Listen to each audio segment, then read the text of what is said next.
everyone, welcome back to Comic Book Corner. That's right, guys, and it is your host, Spider Slayer. Welcome to another comic book review in depth, guys. We today are getting ready to review Venom issue 21, part 4 of the Savage 6. Guys, this series has been flippin' fantastic. I love each and every issue of this series. There is nothing but good things that I have to say about Venom, except that if you're not on board with this series, you should be. I definitely recommend checking it out. It is a great book, lots of action, nothing but good things to say about it. Remender has done a beautiful job in writing this book. He also has Cullen Bunn, who writes along with him, because he is actually going to be taking over this series. The art is done by Lan Medina, I think, and the inks is done by Palette Soto and Keskel.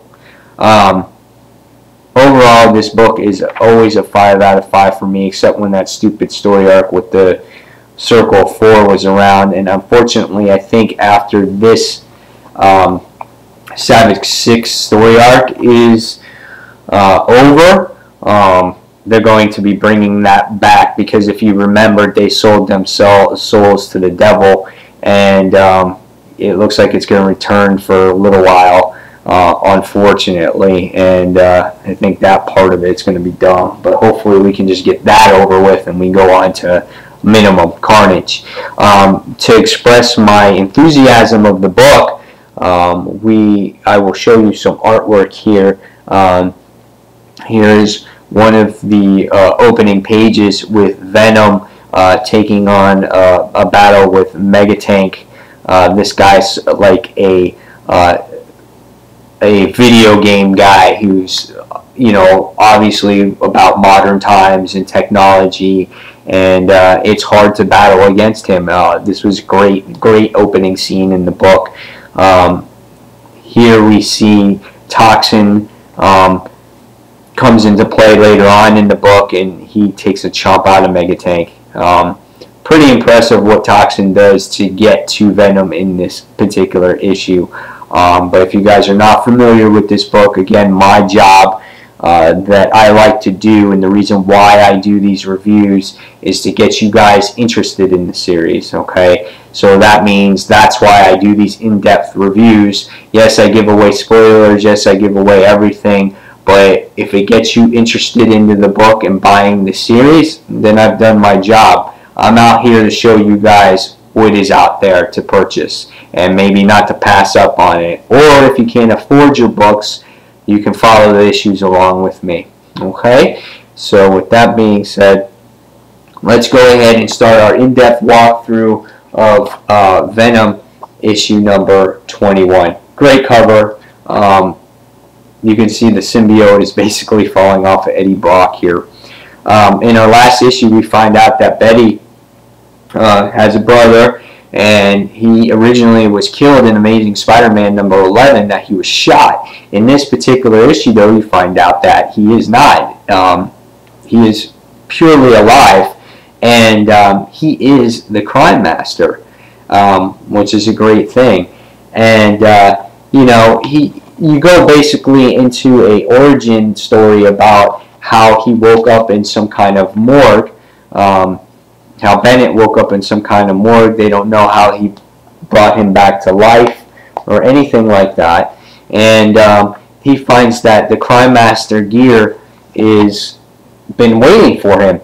And he's been chosen to carry on this tradition, this legacy of all previous Crime Masters. And he's fulfilled that destiny. He's been around for a long time. And he's been waiting for the day to be reunited with his sister.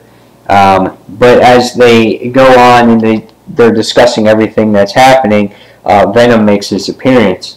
And what's going on now is they're all gearing up to do this battle against Venom, because Venom is here to rescue Betty.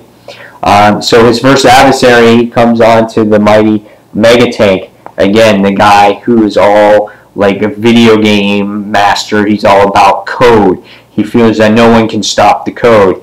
And Venom makes a statement here saying that he hits harder than the Hulk, that he's stronger than the Hulk, and he can't stop him. And you can see also that Megatank produces these megapixel Galaga-looking creatures or video game graphics to stop his adversaries. And again, like I said, he hits super duper hard, and he hits harder than the Hulk, and he can't be stopped. Brock is basically staggering at this point. He can't gather himself, and he gets punched again against the wall. And Megatank just sits there and goes, "Flesh is weak, flesh is afraid, but the code is clean, the code is merciful." He goes, "And the code is..." And then all of a sudden you see Toxin go, "No, no, Mercy, it's not your right to offer him such kindness. He's mine." And he sits there and he takes a big chomp and just, chomps his head right off. And you can see him, he's all pixelating and he's all falling apart. And it says, "Toxin's willing to risk his human host to get to me, to my symbiote." And is this the end of Megatank? Probably not. He probably just disembarks, and you probably will see him again soon. But if he's a one-time character, he's a great character, and hopefully he comes back.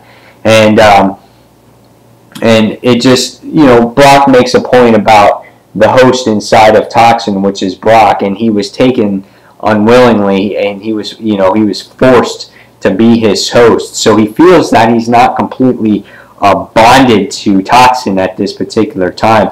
So they're just doing this crazy battle, and Toxin's some crazy ass looking symbiote. I mean, he's just weird looking. He's all like all these weird tentacles and all this crazy crap like that. And they're doing this this battle, and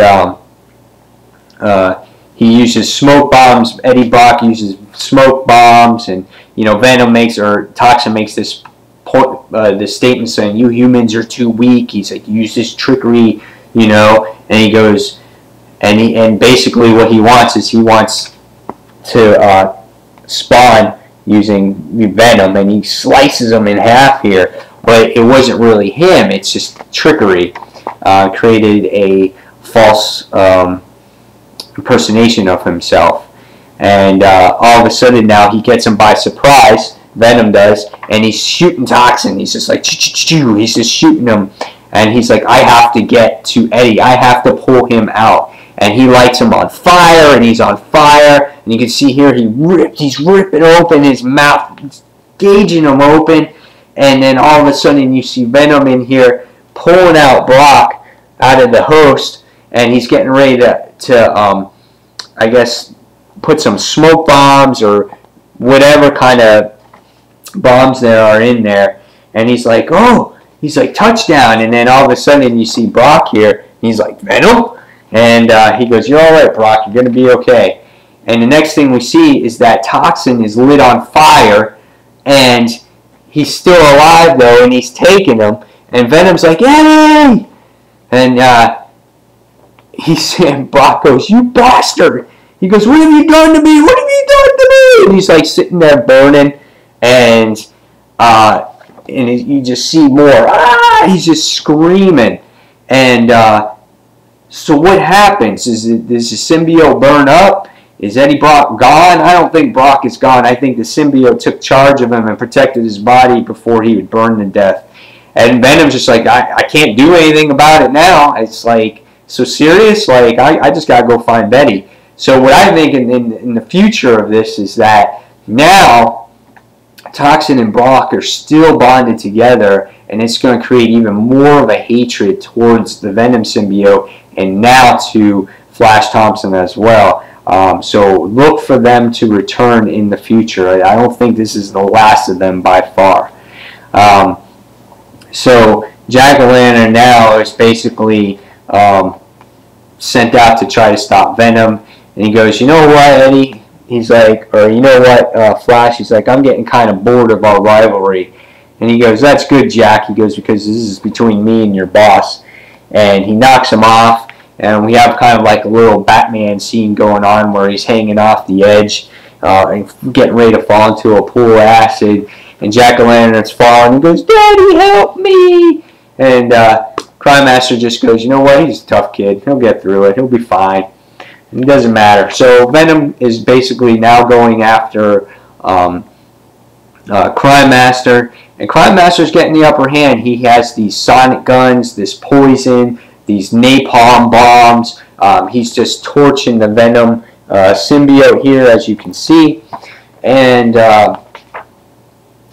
the suit's weak, and it's just about dead. It's falling apart. He can't regroup. He has no legs left. He's hanging on by an edge. And all of a sudden, we see Brant right here. He's in shock. And look who kills his own brother, Betty. And, you know, he says at the end, his last words, he goes, "I was meant for something special." And he falls in, big hole in his chest, falls into the pool of acid as well. And Flash just goes, "Your brother?" And, you know, she goes, "He's dead, Flash. He died a long time ago." And so Flash had no idea what was going on. You know, never thought it would escalate this far. You know, Betty's just sitting there going, "I love you.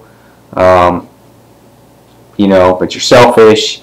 And, you know, Flash just goes, "All right, again, I never meant for this to happen."